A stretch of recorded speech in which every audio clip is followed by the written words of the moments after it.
lawyer mpacho boko de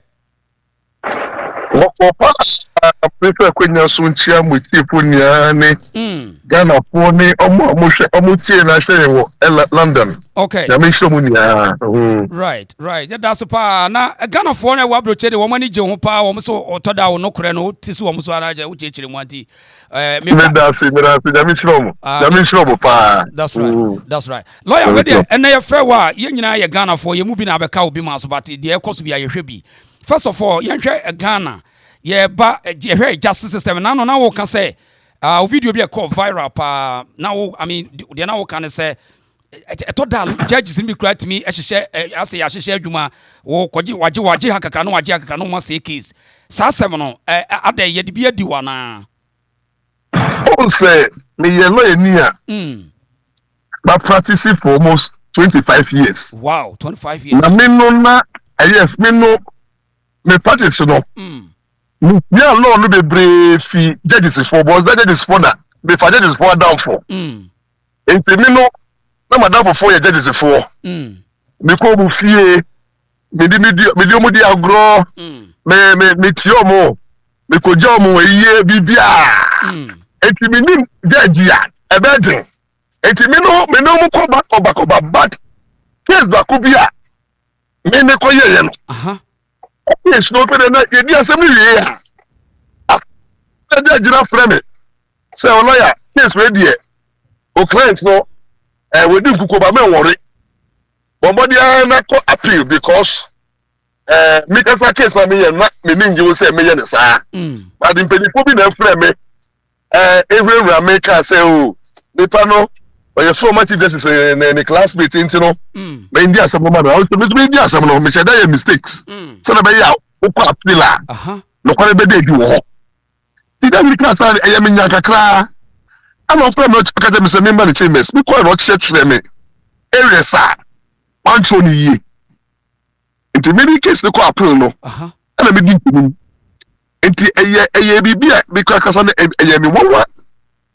But me daja didn't say because we feel say na open training but no osro say be a system no one put the assembly say na be because you see your country ya judge say mo Ghana no omunye independent too. Oh sir yo me nya current president dey who to so first no dey this no omusro first no omo yekofu bia omo ni enter but ene no e hu bia beto so because they are president mama to me chief justice fi ho na opam ye ma e kaya o si clinic ba me be ko on clinic adwuma no this is how time the hu bia to judge bia so because who institution na mu leader the political person ku ayi na fi wa na wo get. And it's not I said, Judge, no surety. Because I may not ban who shall know why you need or be painting. So we position judge. Ain't no sudden Amba who I bet talking about judges for one. Do I know Mudia Sama, who say, some of the person catching the eye of the ruling government. Who share the court to Biano, na case the fa. A bind if a opponent of a binder na ye remand what do I say na ye take a man for who so just because judge will say look me remand na man ye dem ya wan hwe ya na either say ya transfer verification so na bia na me no e be fi ho it no currently no our judiciary is not safe it's not free it's not independent it's not safe as we first right because first, no judges know they have security of tenure. Put me for judge by said here. Near Mama ye and the qualifiers for the chief justice. Two petition, any commission. And then make us say so we got for judge be a new bar to the aid of Justice Tokuru. Omunya share Mama and not buying a young person by ye. Omunya the people who benefit here. If you move by chief justice. They do so and almost control judiciary no because mama say no oba feeling the judiciary the party members and no you know and it is no you sue almost 8 years and in your judges are about 8 years almost no time to do Mama, the less than 1 year appointed 60 judges. Less than 1 year. Appointed Nana the 8 years appointed 80 judges. But Mama the 60 judges. 60 within 1 year the 60 judges are called Supreme Court. If they are court appeal. Whoa. Entertain pa wagana pa de ginyame so bon pa we are Ghana nice lawyer one cause you have some fear usroma the future of our justice system do you fear? Oh, definitely it has been destroyed and it will take the next generation. Whoa. Because currently the economy I say the judiciary have been politicized to the say in the past position no man NDC for say they know the MP judges some MP before in Tiaboba they will balance the equation. Almost some of the NDC. It took us that is currently no every day be a what the Kobia you be a unim no say or can ho. And to us happen what points the judiciary no once the judiciary is politicized no. Where can we get justice? So justice according to Mama research and according to rule of law. So currently there's like the rule of law. And some of us we can say it, you know, we don't fear. Oh, yeah, judges is showing. Yeah, maybe let it normal because we judge I'm mafia. Oh yeah. Me, I don't care. I don't care even losing my license as a lawyer, but I'll speak the truth, and they know it. So they dare not even deal with me. Right, and lawyer, based on this, you know, now you say. Big men. I thought about it. Big men are controlling the system. And so, do you think that some cases be what big men for and say order from above said now can influence the case? Our country name. Oh yeah, definitely. Listen to me. Every case is beyond Ghana as we speak. Justice is for sale. Justice is for sale. Justice is for sale. Whoa. Oh, me na AKOSUA. Whoa. And then was the car. Now you're influential. Who did some of it? And then was the car. No influential law crap punch and then was the kind of influential you be jaw and now you're politically linked you jaw okay currently as we speak there's a number by you know every former appointee be a NDC be our case or court from we job munia we from munia and as I say no opponent no the move to court that is what is happening. It is a we judge now NDC need the case but we need man because you know what you back on report to. And this is something that is going on but people fear to say it because can why say ya won kan ya ma police amateur wa e do be ko like a council for lances. And some of us we don't care we don't eat from the court. We nyame don me mama why you aka because 60 years until me call the time I don't care. I don't care, but I'll speak the truth. So you will speak to defend the generation for us. And I'll speak to defend the generation. I'll speak to defend the poor. I'll speak to defend the truth.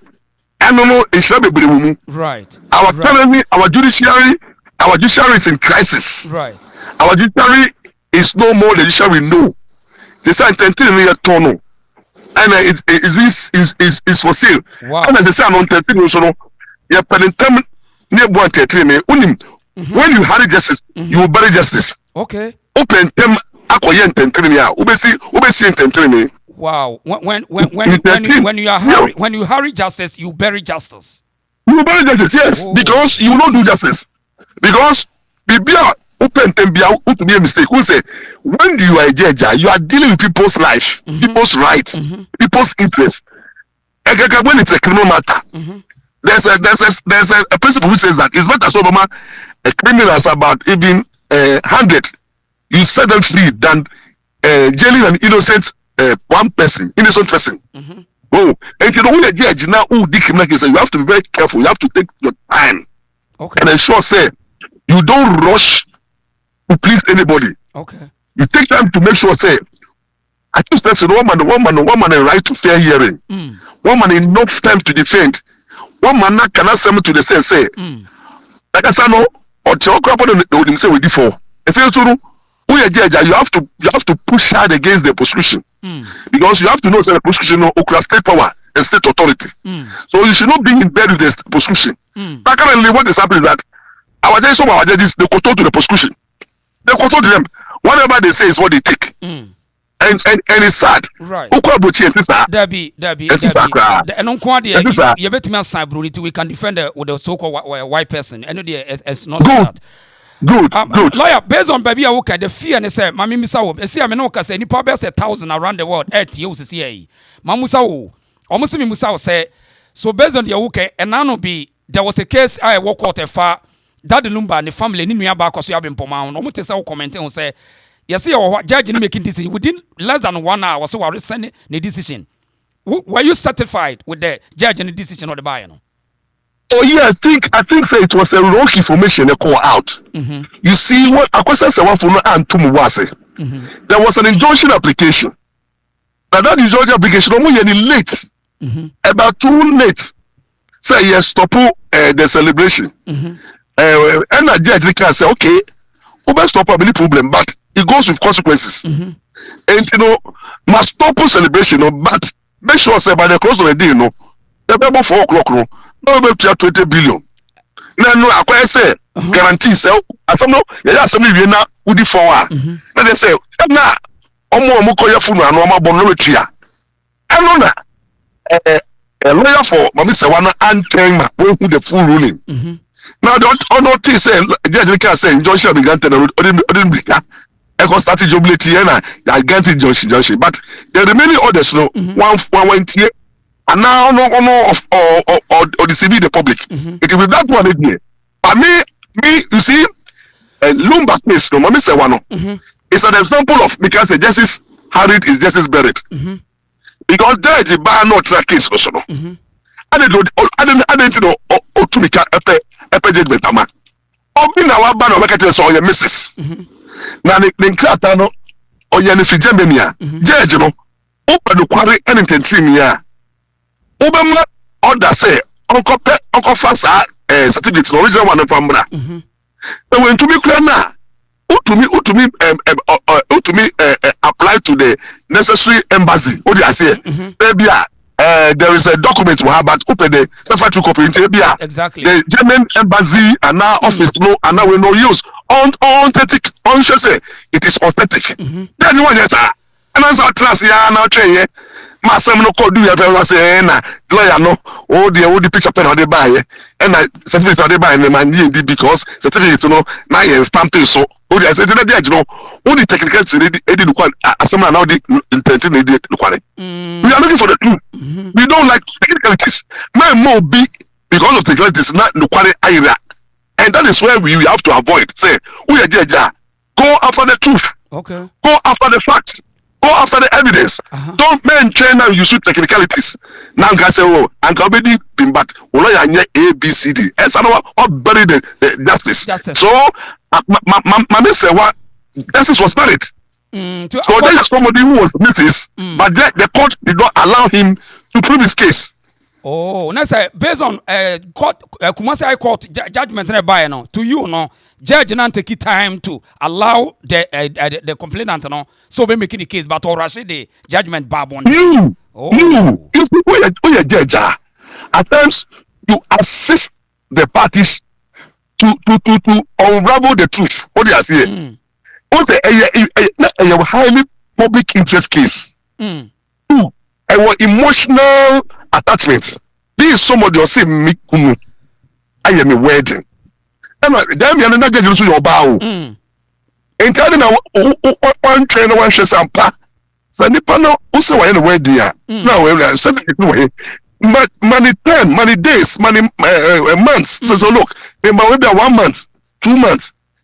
Certificate I want the idea. Me did to be because ebi ana ye fake and now pictures are when the pictures are they buy maybe ana ye AI and now you to me fake and me ma 1 month but na confer original bra who difficulty abra be catch me na judge so me who confer so am to me nya original now where we are na eden now you kept quiet and now lawyer no proceeding wrongly and now you know what judgment are they buy and now for the na ama yeah, the quality no never or feel pain. That is why I know who the team league at when you judge na. Of course, so problem. Yes. Lawyer, when they say you ho, say was say a yemu no. in the point of providing proof of the burden of the proof, no. Say a case will be on tender in a certificate. But you Supreme Court ruling, you na copies. So provide copies, and I say, and I let's say be a photocopier. Court to me to an answer on yin to cry. Normally, no. Say only original, but court no say be only original, but original yira. What you say? And now, that is a court. No original so case original yira na. Kwa mbe so na court between afa address obenya original and now obenya to say so you know. It is somehow no say lawyer for mama say one to me lay the foundation. Any problem no? Or your mistake, but say the duty of the judge is say don't rely on technicalities. Okay. The first say lawyer no mistake. Just say who that's the problem. Right. You see, the court should not make base too much on technicalities. The court is there to do justice. You have your duty is to do justice. This means is that you fair to both parties. Make sure that whatever you are saying is the truth. Any justice. But whereby who kata when you want justice, but who share technicalities.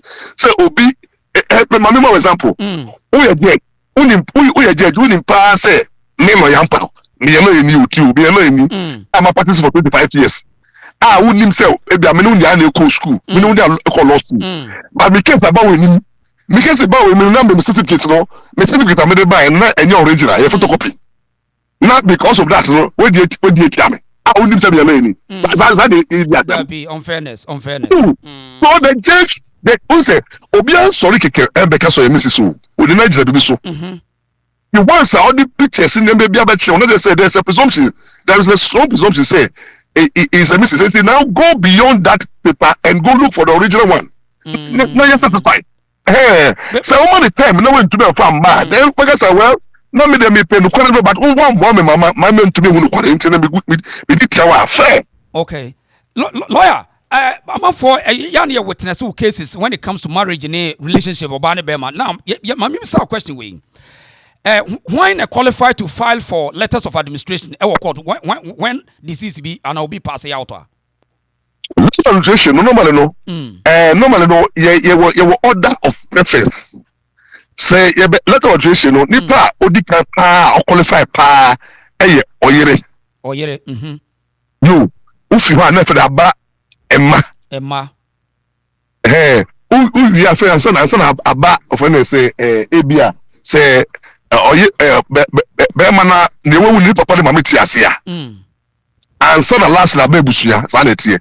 Okay, now say ne yirim ye mienu a do all qualify so may apply for that and say ne yirim ye mienu a yeah say ne yirim mienu say uma court who say omo yirim mienu na omo mienu nu nia no either say ba ko be gina ba kwa nemu and omo tu ni nia no obe grant omo joint letter of association we the joint. So I didn't boom. Okay, so yemra the surviving spouse no then they qualify one to say on betimi file for letters of administration. Your disqualification and as a qualification I say or fulfill that and process no court and so way to get that letter of administration. Once say normal your spouse say so go prove so your spouse. Okay. Into so put on but normal no na you to be really obsessed now where in my way. And I say, so a won't call now, ya. Now there's evidence say, also be can work. What person who's at the Pacono? What do I say? For example, we are Mirmua, but who cried to be Bissau or Bacono watching and Obano would himself back. I feel so no or more to me 70 when a name one or more power to me. So those are the things I did to me. Why didn't I? Okay, in this situation, young fan say, Nipan, Nirim, you know. Court no yere back on court no say what rejecting ni claim no because okuta insufficient evidence I see proving say we yere wohwa sa decision no wohwa be free he we dey na say ko proving that judge no say okuta insufficient proof no one say me mama say judge ube answer the cancer na say we so then nipa ne dey buy be chere so yere so obi yere ya yo kwa miensa na ma nipa yere obi a waye no wade a ebusafo yinim no obi a wo pele so wo akrata e be chere marriage certificate ena obi a oye muslim ni a it no evidence obi ka so obi yere a yet we prove through witness and documents. Sanity. Okay. Now, yanhwe yesaneba down wo say ubonko that the children children no one more requirements there and some qualify say the ombetimi akwajo letters of administration from the court. Oh, akwala bia ya wo bia qualify. Once ubetume prove say oye ne ba. For example, akwala bra the penalty ase no. Oji tumu say ne ba. Ono na kan de ma ho. No what to the bedin owo birth certificate. And akwala bia ya adopt no. Odi asa akwala bia oti kwebolo papa na adopt no. Either customary adoption and legal adoption. It is oba there. That's how you prove it. Say nipa no oba.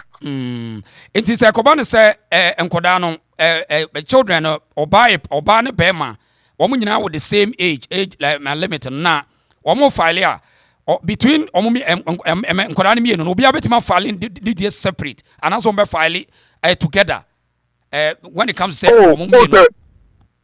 Oh, say no man no. Ekwala obi betima file on your behalf. Oh, say ekwala for example ekwala your 5 mun ya yen to be factory krata mamusa. Enti ebi akọ beka say nipa minu beji on behalf of the nipa na aka no na etie. Enti no man no ekwala na mienu a ene ut bi di ma baako na ejina baako na nemu. So hwe na e to kwa ba ne yo omu minu nya mo pa tonin mo we early let us vision mo ko yimu juma. Okay, so yanhwe in this the same scenario no or a survivor spouse not filing for letter of administration, but there's a caveat coming from the children.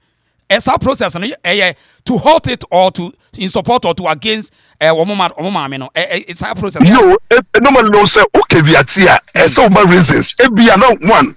Often say nipa na obedience administration no. Ebi a wan so to. And ebi a ne kwaji a ebi a on charge no pepepe. Enti ebi a court ehwe na yemfa mo nka ho. What do I say? And ebi a nipa no unu say oye yere. Ana yo maame. Ana yo bi a ese oye man administration. Enti reason a wo dey be court no na court be come and find out from your caveat. Say then na we now say my money pa correct ata. Na court so anye twetwemu. Now we do asem no. Right. So coming to the children and say qualify more to be filing for early no.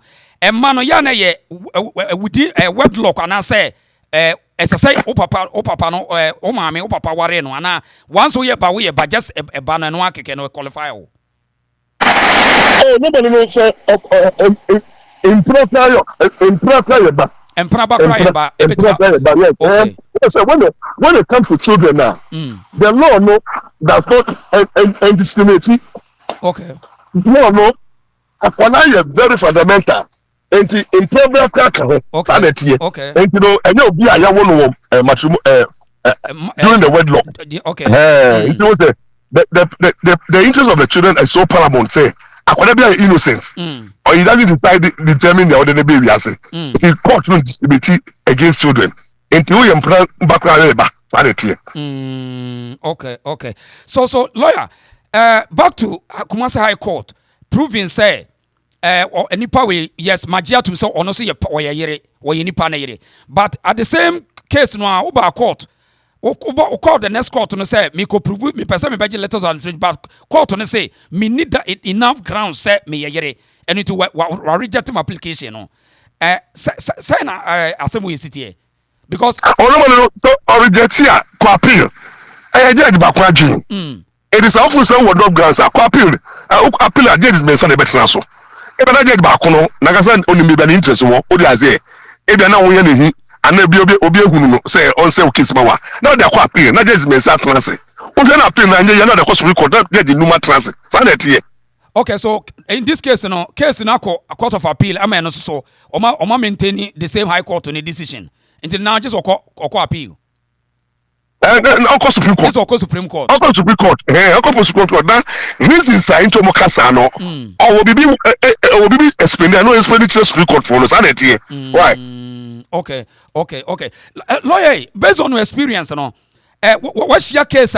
Judge it media within 1 hour was sending decisions. Fantus official no. and etasi o be judge odi asem we on to be someone no biom judge bi eni wa odi asem ma want official no we wie about o say to bi na judgment na judge na kan wie na wo di america to bi ka ko jubilate a o mo na be na di aka no bi a na wo di na wa kan na fe na adana nyesa adana o but e bi na ihihye bi wo ho ansa na wo nkubidi ne beba o di ase sa na adana ko tete. Okay, so a case I need monitor and fast okay say public interest no. The same judge Accra High Court no. Ono ne man sa ruling say madi asem na wi o mapie ko and was afre back. And then we say etimi say Phantom's office were CDR and then a judge na timi frɛ say within 1 hour Maurice send me decision. Because say could be file different application and anya sanity. They be so judge no yeah ruling ni wie no. So okay say injunction or the amount wa grant no okay say we grant injunction no e bia akofo no sorry no e first no ordinary final condition for the grant no ever what I say my grant but e bia my grant based on the condition say koye A and B and na judge no from so mo betie condition e ka ho no na ko bae okay then say senka omo nya pie free court wo koye na judge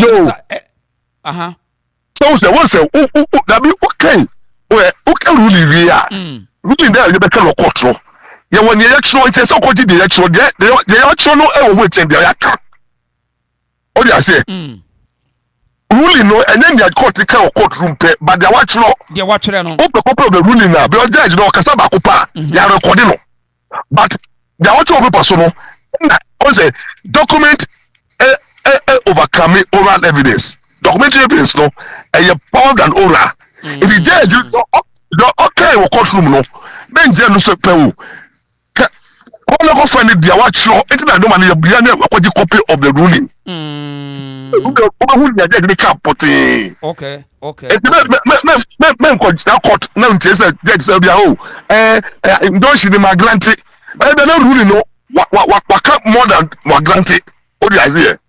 Okay, right. Now, Mami Samra, court to Kumasi court where you, Hona Omudi sa case, letter of admission filing no Kumasi. But say very jurisdiction, Obi me fi Accra ba say case with me per se judge in case when I found conquering ni enko kano. Oh yeah, nobody know. It depend upon ebiane petition, ebi objection, one ebi or case ebia. Oshaje agina bias ana onu muano onti Kumasi aka no te enti so ye party na case na me won bibi onoti sana na koye enti no obi wo petition je bia agina bias enti na bia Kumasi judge no te ono obe bias enti no eti this is in ya case na mra bia ye neutral grounds ana ono ye party no onti Kumasi enti ebi oti akra enti no wudi no Kumasi ebe inconvenience so no on fa card bia mra na ebe inconvenience no fa case no mra class that's what happens ti eno sa no high court anye yi court of appeal na anye yi a obetima ko supreme court ona oh yeah supreme court cap no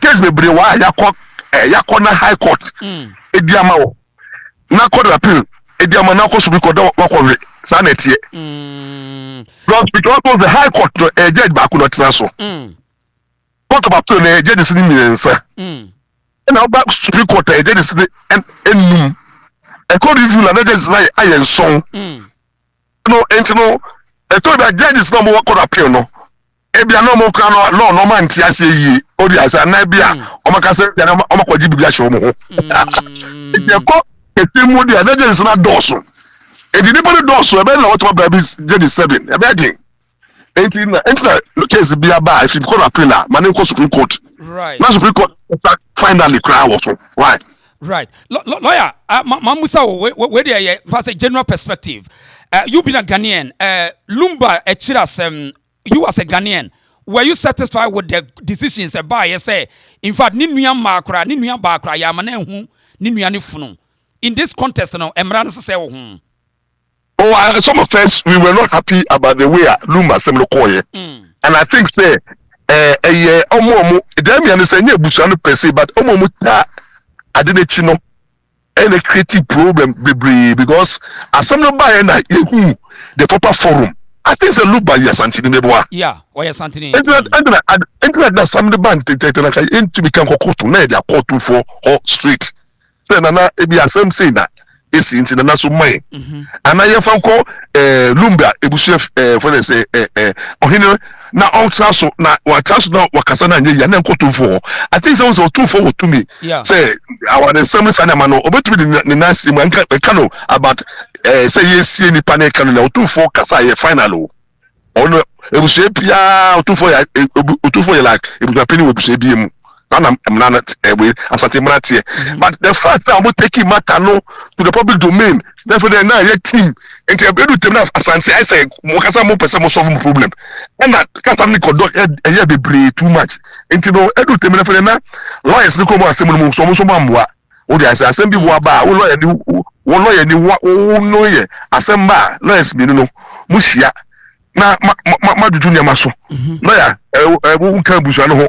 Mode musika na mbabaje ye nti asebe ba lawyers two lawyers no create shia na ebuso no kra two parties ni okra na maka no boko say who yen ne din na yen kan boko o nti no there so many things ye betuma ye won say court judge kra ka say munko fie ko esi nti no it is the way that parties in their conduct to himself any supporters no and I didn't do be do but me no anya me there because at the end of the day no ebuso ebusua and a lumba fi ebuso mu the sisters here so key enti obi a ye ni film as ye ni mu no eya enti amade na ndi ewie peye na ye wasembi wa enye court na ka wo asembi wa court ka enfa abotoye mma okay asembi wa ese nipa na kasa na amunya asem no mutras no moken enti asembi wa ye di ko area ye di ko alternative dispute resolution na ye no out of court settlement enti they didn't do it now. I don't expect say court na everybody ruling but judge there case ko ni ma empire Bakube winning, Bakube lose, but I don't think say in this scenario no, we should have had win and win lose. Sanity win. Wait me pesa mi jawo na mamusa wasem we. Say yeka say obi atu na busia pani a wodi enu a saa asem yeka na court. Yes, say a capacity issue of so be a busia pani a ye dem na ena e pound no and so be tuna ese utu mna and say yanti mo wan say ba say ebuzape ni tuna and the court be call be this answer because normally no say YouTube some to be it's about customary law when be so na move so the two no move for amamre so and in the hands court be this ade no because court na ebu na no afre say expert witness what do you say court have to be fair ebia ayinfo na elders e work no say you two ebusapenia amamre be na ye okay na kokora no ba court abe educated judge no was it told na judge no onim customary law no onim amamre no enti judge to be tun safre ebia ohin wo kromo ana elder bia wo kromo ana obi a wabe wa amamre mu na wabe di adanse a che judge ni say why fa so di two ebusapeni ne kwanso ana nye ne kwanso sanity na yefansa wo ye lawyer or represent obi na se nipa ne free mu at what point na wadwuma ba na wieye as a counsel to the person oh say we lawyer na nipa ne free mu a nipa no nkrofo hu free mu ye enti ye fa bibi obi betuma be replace nipa ko na wo wu no o dey say enti no obi wa oji asem but owu a yetumi pa obi say offended order of substitution who substitution enti na no sa no ebi obi ewu obi papa ewu ono obi twima so e woni dan ho a owu a ne yede beto be gina na nemu ne ba beto be gina na nemu ana buso pe beto be gina mu substitution for the order of substitution so the person can be substituted sanity because depending who it doesn't go with the interest the person depending who the say the interest do for example me papa die na me papa die na me papa twe die na me papa wo na me papa wu a and they say me papa no me twe no wa fa die na that be my father's interest don't die with the death offer the interest in customer do the interest is stay alive it will be there's what we call substitution somebody can substitute planet here in this case na say family no a we disease in family no betimi ne lawyers na tran say baby ya do here monfo madwuma mra na wie ye dia aka we want to take it to different level na Oh, definitely would be a crisis. Would be changing the right to change council, a right of the party. Let be a part of a boy. And to banana person will be to massacre any day, anytime, anywhere. Sanity. Lawyer, where you are now with case before some more jam on case. Mamusa, Ghana, I mean, Ghana, your marriage system, no, the minimum say 3 customary ordinance, any Islamic. But ya what you know, so be what if you what Miss Ako, I saw them and I could Sako Wareka home. Oh, yeah, definitely. Who are the fear? Who to be condemned? Awari. And fear what they are worried about. We will also me pay ordinance. Because some the share abrofa wade. That enemy 1 man, 1 wife. And to one open our water. One say fear what no dey our do the peninsula. Oh worry, yeah, out to be worry mama be but Uber court award the person. I want to make one with you. Me by me no court there any 1 wife, 1 man, 1 wife. Now what can do check with them? What do you tell question Marafu for you? Sanity. Oh, auntie, me bow, auntie lawyer, no credit say so court to a judge want to put out say why you fear dear. Sir, information and no credit. Oh, normally no. Say umpe abofo dia court to be bizarre.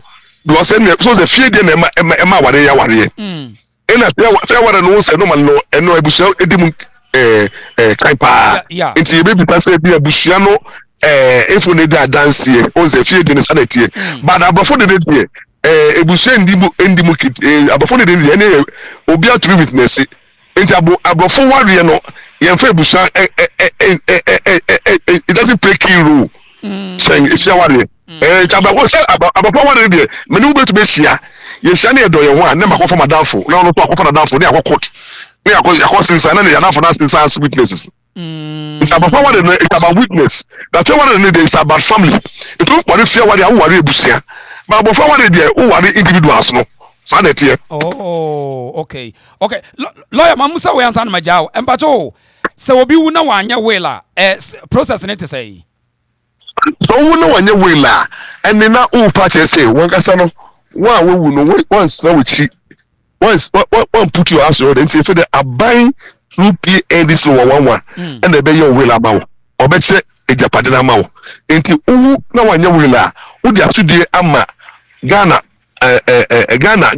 government another state na state is what she saying because so no one you will and the states never be say you better with Japan any be say state make say Japan no do one nko eyere ene ma ho na bi so ka o de wo no ba mi papa ti ase a na bi so akobusua sa na wo che no it di point kesi pa eyere no eyere nja kesi pa na de to so be no ye ma okay ansa na papa ni mama ti atia enye busuafo no papa ni mama ti aso mo nya kese che busua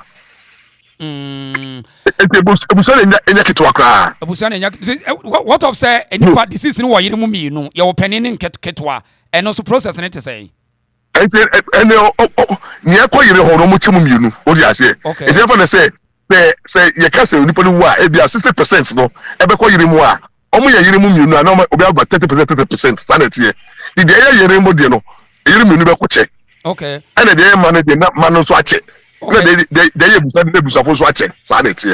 on that situation you say yere mo no omo nyina none of them na ye ordinance married and I say even within back ye ordinance marriage kura no a mo be cha ne pepepe so say mbra kwa so no the moment that ordinance marriage be bam na say fia wona na anya adwuma bi mu enti bu ye bienu na baako ye ordinance a baako ntumi nye fie die sane yo ye ordinance no ne die no eye superior change we fie die sanity enti ye be ka fie die no okay enti ye basa no ade okuta a marriage certificate ordinance wono na obe take more of the more portion of the properties no dabi o se tu obi wa okoye ordinance no na wa ware obi wo fie enti ware wo fie asa ordinance okoye no enye adwuma because nipa ko ware wo fie no just ogogu fie no wa wi ansa okoye ordinance enti obi wa ono wa ware obi wo fie but on kan kire ba foforo na wakapa no ordinance o yes ana na sa wa na e null and void enimu e criminal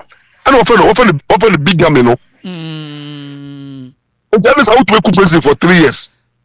Okay. And you know say warrior. The first thing to bisa oba no bisa be man say minya wo yire ka kire me wo yire a and e meme ko ye ordinance. Wo yire and the new jidi ko giant say be ware me kwota warrior. Sanetie. Okay, anti lawyer anti yamfa ne say lumba case na ne yire penny no e file for say wono o titum so ne kunu ware e ware ordinance. E na keto ane so ho ware customary. In this situation, until Sunday, you didn't be appeal from the High Court. No, on bet my charge of without appeal. No. What's the problem?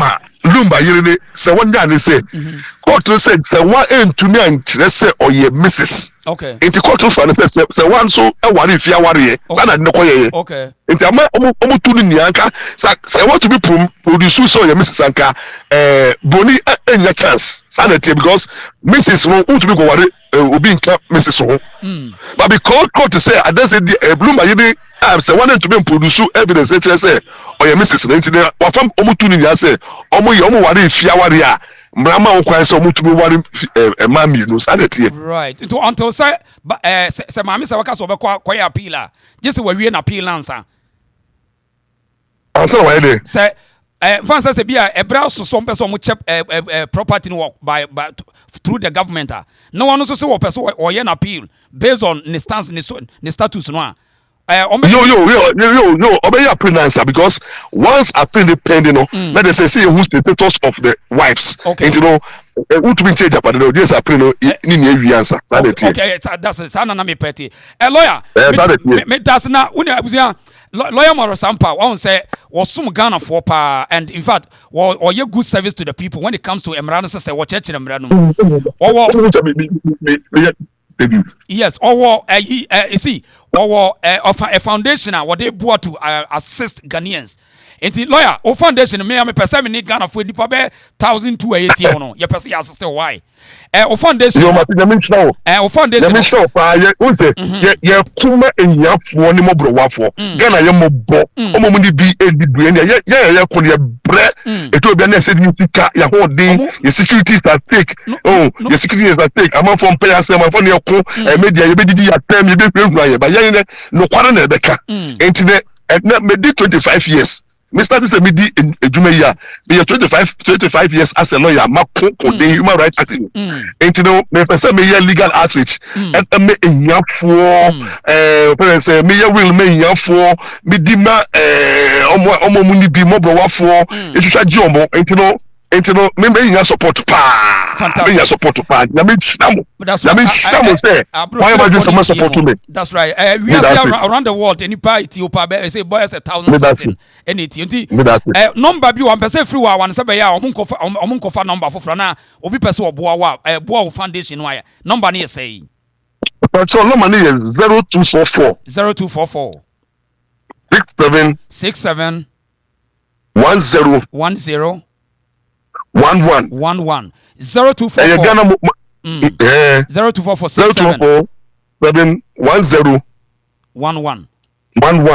Ghana mumu number and I was your official number in 2% from Ghana. That's right. Official number. Obianti there and one say lawyer we mabusa the critical questions maybe gina tell na me busanti lawyer we obi a wakoma nipa wuti abroche wunya asem na asem no fa na ho ode ko beboa ne foundation wo de betimi aboa yenuanum sabi eni kamafo no obi a mo amesremo number no pa frame na me am sanfa ma na ye nyina keto bia nso around the woman mo hwe me free any country na ye assistant the foundation no one ye kasa wanye ye hwe wan charge ye the time and ye wasting ono so foundation ye mo asabe ye hiafo nya asem a obebo lawyer wo kono asem wo ha be ka kire Ghana fo e wo wi asafa na etie wa na Ghana fo wo wi asafa na nkanka ya maame ne me nnuanu ma mo ebruchi nya me hira mo kuku deden enye easy you are so proud of mo mo any more remittance kakaka na support yen mo match ma dwen kakra mo nche ma dwen na mo bi etiti mo Ghana ye japade o di ase entinye so yebo ha ye be koma mo obi titi mo a eno ne say mo frame na me nkomkoma mo what mo suro no shaking that's right lawyer me that's pa ye be kosa bi me that's why say you are always welcome. Thank you are always welcome. No lawyer Maurice Sampa lawyer I don't say and ye na kasa lecture pa Unim be. I'm say oh me guys. Okay. Eti abusiafo lawyer Maurice Sampao. Media asem na hia me no. Me busa no question. The aka no say choose the ye wode. Sa na ye adwuma. Ye busa no question. And ya dey link it up based on issue them one of the asama air trend kesi Lumba case. Me de na konechi asa de na ba nanima de wo kan ye no. Won so point ye say.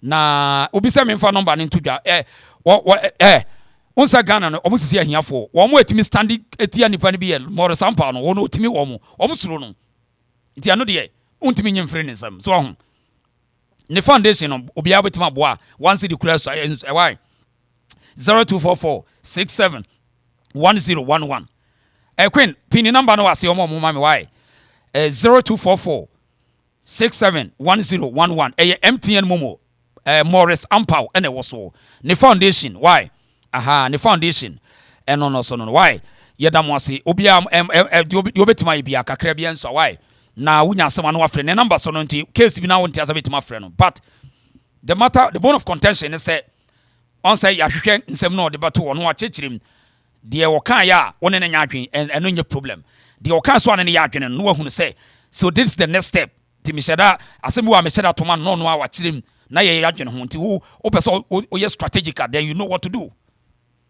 Nti mami say wa AKOSUA bimpoma obia no you know what to position yourself and see how you can fight the system with your strategy. This is it. I had a reason show. Na when what can you say no? Yebeko America many American lawyers ni bi so bekasa. I just want to get the bit of how the law operates. Emran say when it comes to a yereni ekunu echi asem we mu no. And that's a big challenge, a big challenge. So, enti say no, and I'm some play court games no. Say no work no. You see the big offer no. The biggest the bid the highest bidder no. Utra nkoye ya obe mafia o. Ti say say na lawyer kan. Osi kuro no moye hu.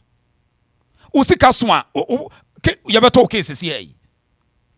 So, ya we say Mami AKOSUA say one in team. We wish them the best. Say omun koshia sadie we be. Because said the lawyer can was usika so a case we winning.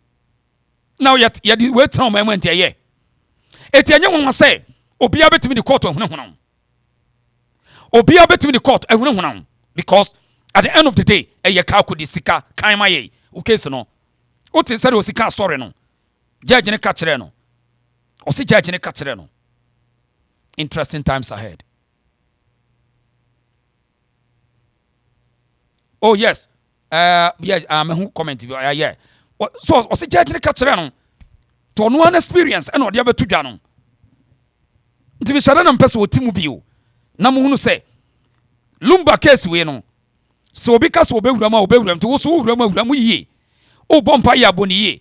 Dia wo ye bia so ye ni yie sebe ya obi ho yeso otwe no ho anya sa ye disika na wini case wo Ghana wo ene no all kan lawyer na ka obribu ahenso aka lawyer obribu ahenso aka the same time Maurice Sampao so aka the same time so sa wo no wo be deal a esesa wo gina yi position yourself well anya sa wo wini case bia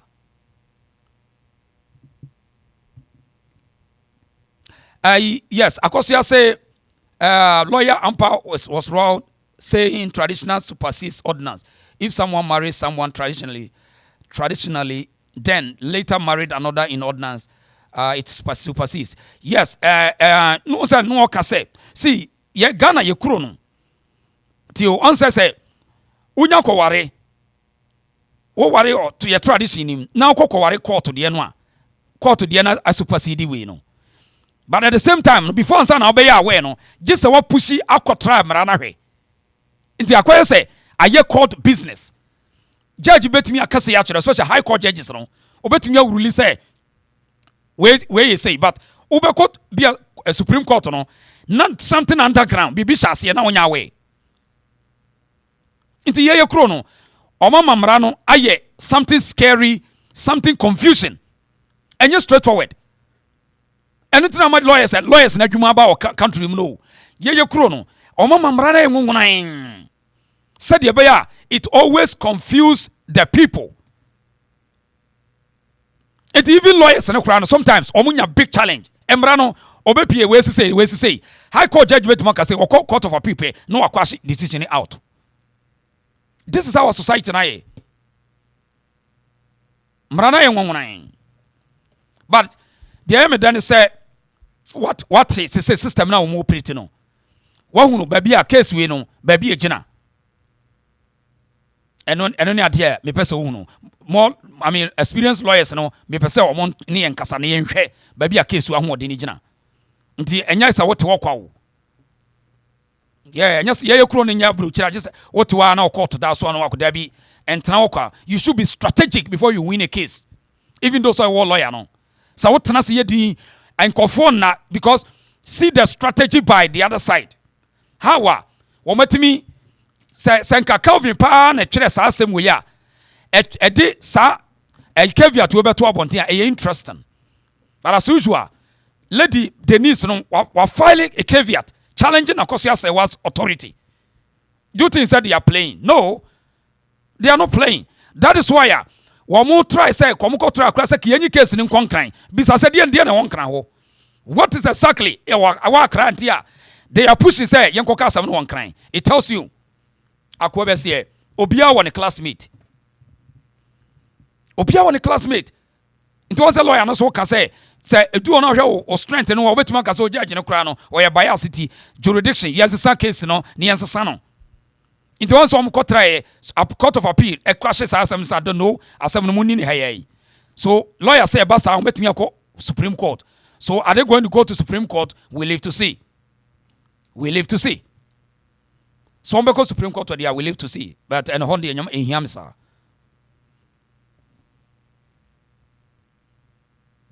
Yang kwenim. Now sa story we on mama lawyer me ne be kasa o de me ne be kasa me ba sisi ya me ba sisi ya ne ato. Okay, of course the house I built it with him. Okay, in the beginning 1993 when he bought that place it was a bush. Okay, and I was a kid. Oh, of course. Of course it was just bush in Ghana. Right now $1 million. Right, nice. Yeah, so yeah. But when you were with him, were you seeing AKOSUA Serwaa or Dobuni around at the time? Were you seeing any of them? Oh yeah. Since AKOSUA, sometimes I even went to their house in Germany. I visited her, and when Calvin was a little boy. And the funny thing is, like, AKOSUA Serwaa was very instrumental in for Oforiam Ponsa coming out. Oh, okay. Very, very instrumental. You know, the very day Lumba asked me that he wanted to do the song, I was not really sure because 6 years I was waiting, and then I would just record my song, finish the song. I was taking it to the radio station to play, and the following day Lumba comes and said, "Stop playing it, and then let's go and record it abroad." I mean, I said, "Bruh, Charlie." I didn't answer my bro. How much it is way? But AKOSUA Serwaa said something. Ofori, if your brother doesn't help you, I will help you. If she remembers it. Okay. Yeah, so she was very instrumental in wow. So in this case you are team AKOSUA Serwaa? Oh no, I don't have a team. I am Team Lumba. I want the best for his legacy. I want his name to Okay. Madam what to say?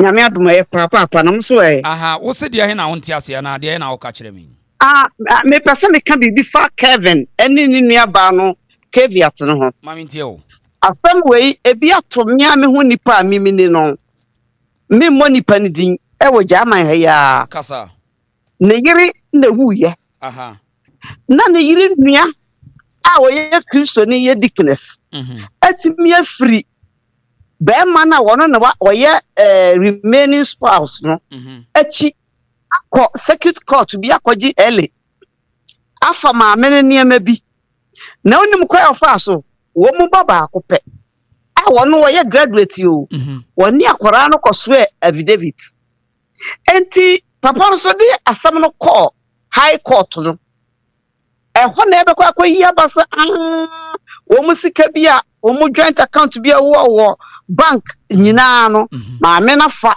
if you kura fie kura wo